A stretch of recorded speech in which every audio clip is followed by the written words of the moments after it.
Mesdames, Messieurs, bonjour. Très heureux de vous retrouver ici dans le cadre des Culturales pour ce nouveau JT Cultures et Marchés. Alors on le sait, il a beaucoup plu. Sébastien Bourselet, bonjour. Bonjour Jean-Paul. Alors vous êtes consultant analyste chez Agritel. C'est vrai que jusqu'à présent, le marché était surtout animé par les opérateurs qui spéculaient. Puis d'autre côté, des phénomènes économiques comme la parité euro-dollar. Aujourd'hui, c'est en train de changer. Tout à fait. La partie financière, monétaire est passée derrière nous. Là, on arrive comme tous les ans quelque part entre le 1er juin et le 15-20 juillet vers la phase du weather market où on a vraiment les inquiétudes qui touchent aux productions. On a eu ces dernières semaines des inquiétudes sur la production en Argentine. Il y a le sec qui touche le maïs brésilien. On se pose des questions sur le blé aux États-Unis. Mais même sur le continent européen, il se passe quelque chose et quelque part une diagonale qui coupe l'Europe du nord vers le sud-est avec sur l'Europe de l'Ouest, et on est bien placé en France pour le voir, on a les pieds dans la boue avec nos orages, etc. Et ce blocage avec ces pluies qui stagnent sur l'Europe de l'Ouest a un effet de balancier qui est le sec sur le reste de l'Europe. Sébastien, si on met le cap sur la Scandinavie, c'est vrai que les agriculteurs scandinaves comptaient beaucoup sur l'orge de printemps. Tout à fait. Les surfaces d'orge de printemps au Danemark, en Suède, sont en hausse de quasiment 30% cette année. Tout le nord de l'Europe, d'une manière générale, a semé plus d'orge de printemps cette année parce que le temps était épouvantable avec des intempéries toute l'automne dernier qui leur a empêché de semer beaucoup de blé d'hiver. Et donc les surfaces sont explosées. Et le marché s'annonçait très lourd jusqu'il y a encore peu de temps sur le marché de l'orge brassicole de printemps avec ces hausses de surface phénoménales.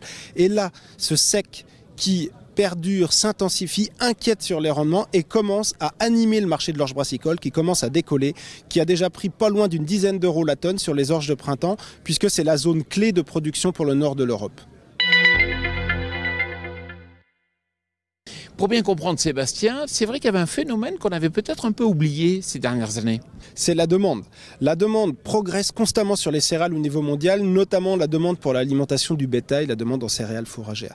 Et cette forte progression annuelle de la demande, ça a été masqué ces dernières années par des récoltes pléthoriques chez les grands exportateurs, des stocks tout aussi pléthoriques qui ont comprimé les prix bas et on ne regardait plus la demande. Sauf que cette demande progresse d'année en année et aujourd'hui elle progresse tellement fort qu'elle est supérieure à la production et que le marché mondial, même s'il y a des stocks, etc., et qu'on a oublié ça, ne peut pas se permettre une vraie grosse baisse de production, notamment sur des produits sensibles que sont les céréales fourragères comme le maïs. Et donc cette progression de la demande, généralement, c'est un phénomène qui est lent à apparaître, lent à arriver sur le marché. Ça crée des hausses très progressives qui arrivent sur 12, 18, 24 mois, donc de l'optimisme est mesuré à court terme. Qu'est-ce qui peut accélérer le mouvement? C'est le choc de production et c'est pour ça qu'on surveille activement le climat pour les semaines qui viennent.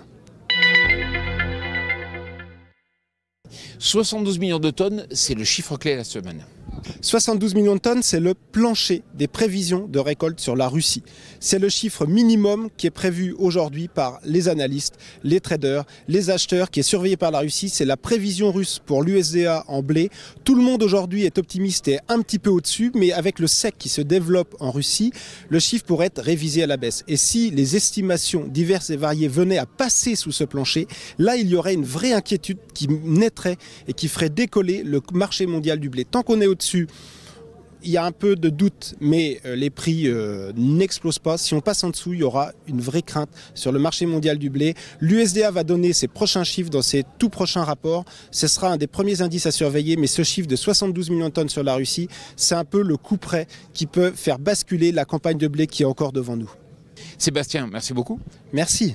Voilà, le JT Culture et Marché, c'est terminé. Je vous rappelle bien sûr que si vous recevez un email vous informant de la mise en ligne de cette émission, surtout n'hésitez pas à le transférer à tous vos amis. Cela nous aide à mieux faire connaître notre émission. Je vous souhaite une excellente semaine.